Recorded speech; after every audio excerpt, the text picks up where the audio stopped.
Cümlə aləm özü Allahdır şahım. Aləm zərrələrdən ibarətdir. Hər bir zərrənin öz bətnində xəlq etmək qüdrəti var.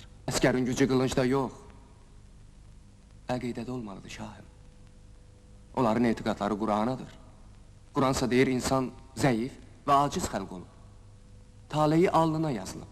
Yəni öz iradəsi yoxdur. Heç bir şeyə qadir deyil. Bəlaya düşər olan insan bir Allaha pənah gətirməli və yalnız onun kəramətindən imdad gözləməlidir. Həqiqət isə belədir ki, Adəm din kitablarının yazılmasından çox qədimlərdə mövcud olmuş həmin xaliq zərrələrin məcmunundan yaranıb. İnsan özü xaliqdir. Amma cəhalət üzündən bunu bilmir.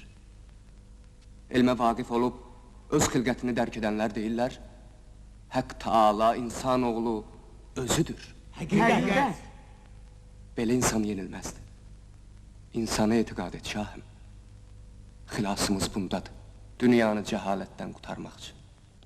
Dünya üzərində hökmranlıq, dünyanı dərk etmək yolu ilə əldə edilə bilər. Dünyanın idraki isə cismilərin xilqətinin öyrənilməsindən başlanır. Hər şey, cənnət də, cəhənnəm də bu dünyadadır. Qiyamət günü və ölülərin dirilməsi barədə iddialar uydurmadır. Bizə görə isə gözəllik dünyanın özündə və insandadır. Kamil bədən və mənalı sifət səcdəyə layiqdir. Həqiqi sevgi günah deyil. Sevən bahadır günah haqqında fikirləşirsə, deməli işləri körləyir. Əqli ehtirasına qalib gələn adam mələk misaldır. Ehtirasları əqlinə qalib gələnlər isə vəhşidirlər. İnsan müdam kamilləşir. Əql ilə ehtirasının vəhdəti yaranır.